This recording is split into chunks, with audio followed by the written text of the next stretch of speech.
What is good, YouTube? I'm about to come to y'all with a quick, fun discussion, and I want to know what you guys think with the Phoenix Suns finally being able to get that number one pick. They can get Luka Doncic, who looks pretty good, looks dominant, looks like he's a product that can come in and contribute right away, give you floor spacing and ball handling. But one thing that caught me off guard, and is for respect around the league, is that Devin Booker is one of the most respected shooting guards in the league.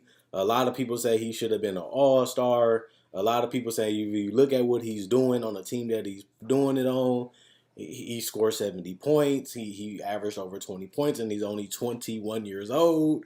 And he doesn't really have that much help because majority of his teammates either was injured or haven't developed yet. And he was able to average 24.9 points a game while still giving you 4 assists and 4 rebounds. So he's not the best defender. Um, he's not the most efficient scorer. But one thing I will defend him is that he is on a team with a lack of talent. They double team him. They trap him when he get the ball. He's getting a hard 25 because he has no help.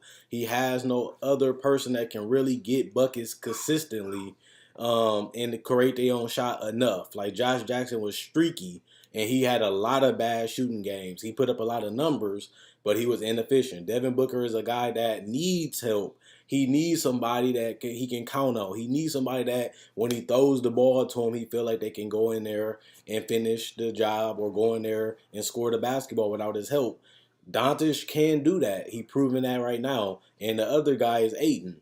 But as you can tell from the title of the video is that can Deandre, Ayton, and Devin Booker really become the next Shaq and Kobe? And I think it's funny because that's a duo. Nowadays, you look at a roster like Phoenix, duos ain't gonna be enough to save this roster unless they become Shaq and Kobe. But other than that, that might not even be enough in the West because you still got Durant, you still got the Rockets where they have loaded rosters from top to bottom. But I personally felt like that, and I said this in my mock draft that they still have a good pick after their first pick, and it was the pick of the 16th pick, and they also to me have a lot of assets, and they still have the 59th pick. They still, like I said, got the 16th pick, and they got the 31st pick. Yeah, they do. I think that they should package a lot of that stuff together with some of their young talent and try to accelerate the rebuild a little bit more. Once you get a number one pick, you're looking at a potential superstar. You're looking at a potential all-star. Plus, you already have a building block in Devin Booker that's averaged 20 points in back-to-back seasons, even though he only played 54 games.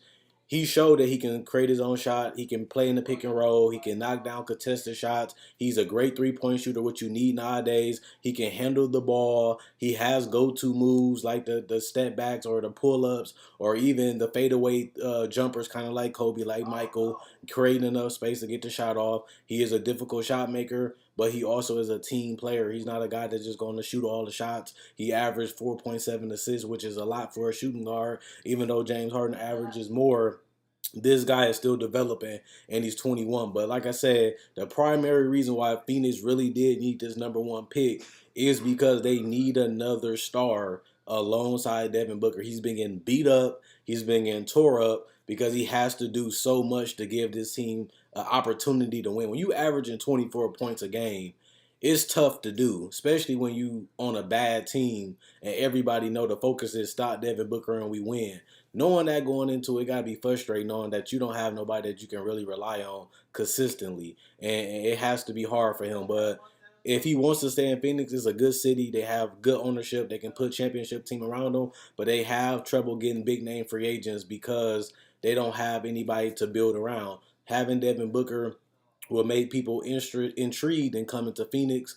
We done seen that before, and also adding this number one pick, possibly Doncic, possibly Ayton, makes like, okay, now they got Booker and they got Ayton, and he's on a rookie deal for the next 4 or 5 years. Well, 3 to 4 years.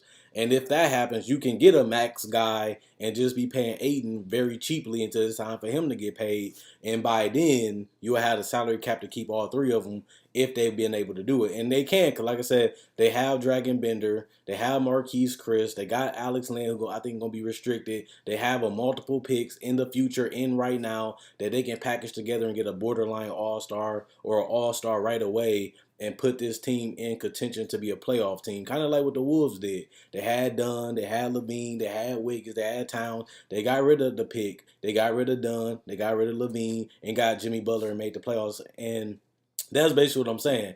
Once you get this pick, once they got Wiggins and once they got Towns, they knew that they had something special.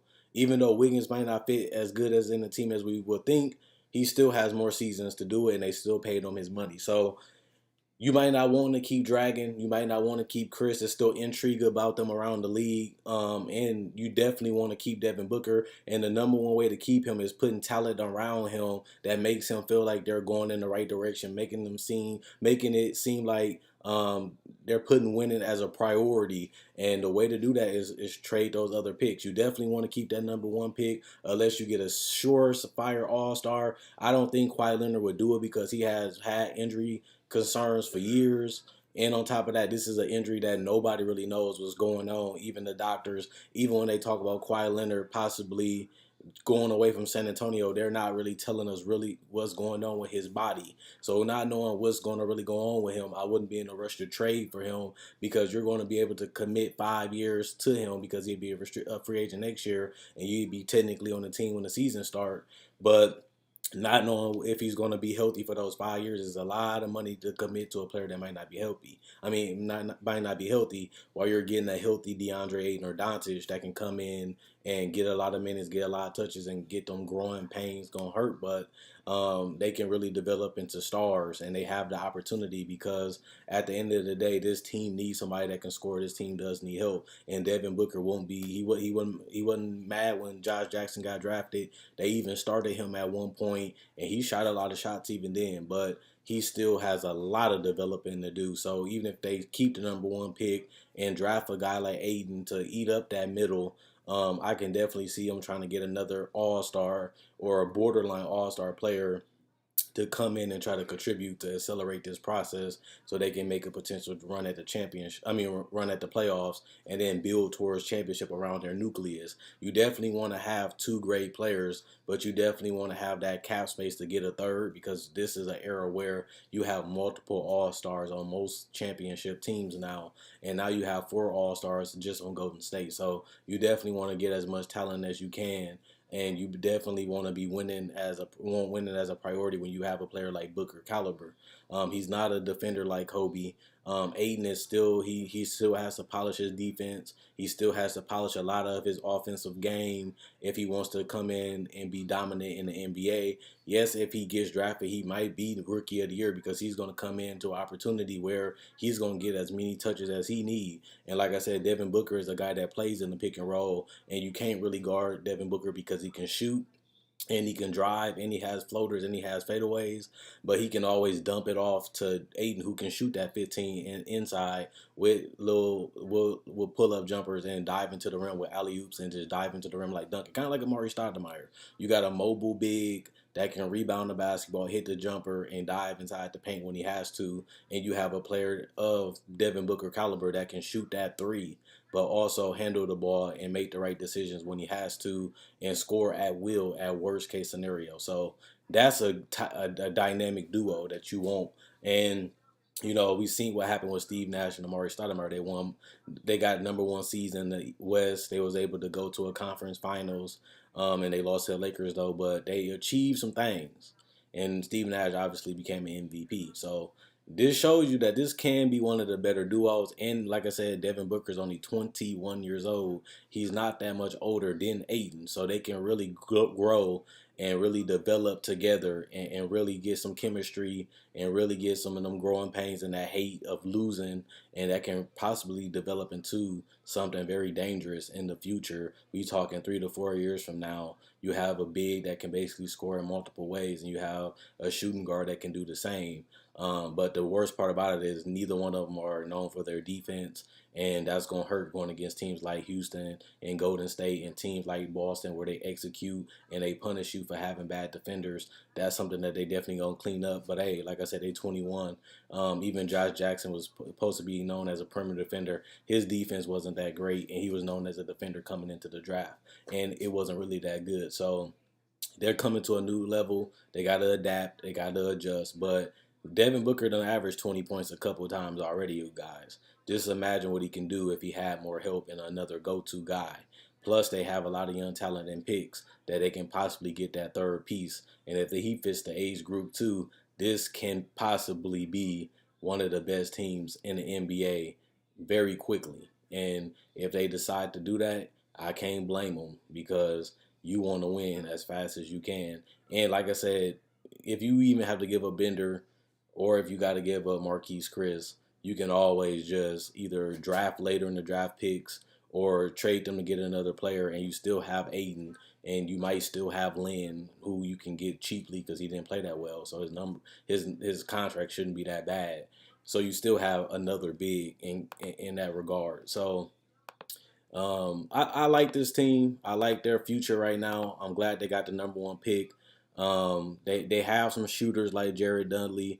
They still can technically keep Alfred Payton, past first point guard, that can really still develop into something special also. And he's not going to require that much money because his numbers don't show that he can really get the max, and he never been dominant, and he does have potential, but he's not going to, just like Alex Len, warrant a big payday like Devin Booker and Ayton will. So even if they keep these people together, they still should be fine, worst case scenario. But I definitely think it's kind of fun to see two players at this age that has a lot of hype and offensively versatile on the same roster, whether it's, like I said, Doncic or Ayton. But having that inside presence with a shooting guard that can really shoot that ball. Because remember, if Ayton want to post up like Embiid, he can kick it out to Booker and you know it's cash. If he getting double team and Booker in that mid-range area, you know it's cash. He can also get to the rim too. And you know Devin Booker, like I said, is unselfish. So it will be tough to guard, having a guard that can shoot unlimitedly anywhere. And having a guy that can really punish people inside. He has an NBA body. He has NBA athleticism, and he has a soft touch. But the best part about Ayton is he has a load of potential that has been untapped. Same with Booker. Booker still can get better. Even though he's 21, he got a long way to go, especially efficiency. Passing the ball can improve. Defensively can improve a significant amount.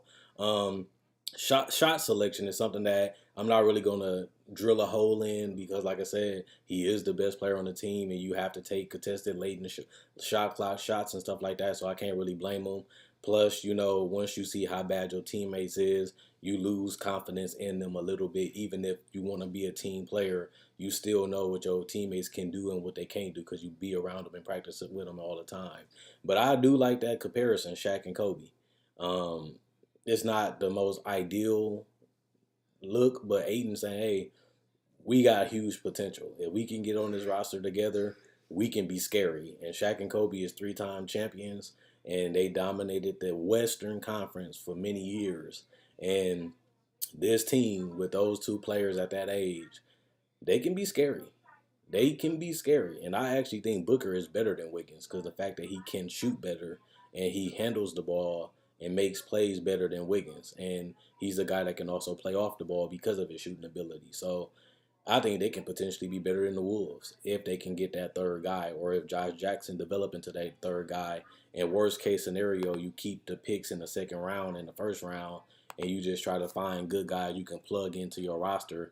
Because let's just be real, if you're the Phoenix Suns, you get the 59th pick, it's some solid potential players in that range. And even if you talk about the 31st pick, you still got Trevon Duval, you still got Afreni Simmons, you still got Jacob Evans, you can even trade down and get some solid players in this draft. If you really was looking for a particular player, you want to gather more assets. And even, like I said, at the 16th pick in the first round, they can get DiVincenzo, Zaire Smith, Lonnie Walker, Kevin. It's just a limited amount of talent that they can get with these draft picks, and is going to gain interest from other teams. And like I said, worst case scenario, you draft some solid players that you can eventually trade to get an all-star, or you can even package these players together and try to trade up in the draft and get a guy like a Kevin Knox that can really play that wing and shoot the ball, or a guy like Mikal Bridges that can be a 3-and-D guy quicker than Josh Jackson, or you can even try to go for Doncic and Ayton, or try to get Mohamed Bamba to go with Ayton. So we don't really know what they're going to do. We only can see the rumors and the speculations, but with the ability of them having young talent and high draft picks and multiple picks and future picks, this team can get very good very fast, especially if they're able to keep that number one pick and get Ayton or Doncic. This team can very well be poised for some playoff berths in the next couple years. And like I said, they have a lot of talent and a lot of future that can really improve them drastically and rapidly if they play their cards right. Let me know what you guys think what the Phoenix Suns should do. Let me know if you think they can be that dominant duo. Let me know if you think they're going to try to get that third all-star. Let me know if you think they're going to try to trade down in the draft, trade up in the draft. Or let me know if you think Phoenix is overrated and they'll never get there again.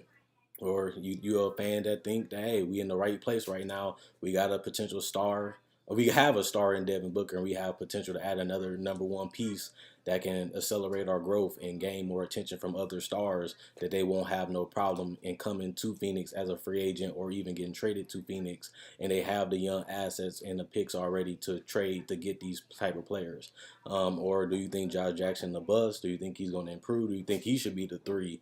He was streaky. He looked it bad a lot. His defense wasn't as good, but he played with a lot of effort. He played with a lot of energy, and he did the little things to keep him on the court. And that's something that you can't teach. It's all about wanting it. And he was able to do that, and I give him credit on that. But he got a long way to go to be an NBA All-Star. But Phoenix is a team that really need that 3, especially if they can be a 3-and-D guy.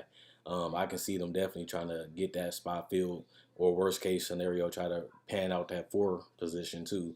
So, or that point guard position, which they can really get a solid pick in that 16th area. They got a couple point guards that they can possibly get in that area, or shooting guards. But worst case scenario, they can get them at 31, which is a pick they already own. Check out my website, analysisplayground.com. Link in the description in the comment section below. Check out my Facebook page, analysisplayground.com. Link in the description in the comment section below. Like on Facebook. Thanks for the support. And let me know what you guys want to see next. If you got any suggestions, I do take suggestions, and I do make the videos the next day.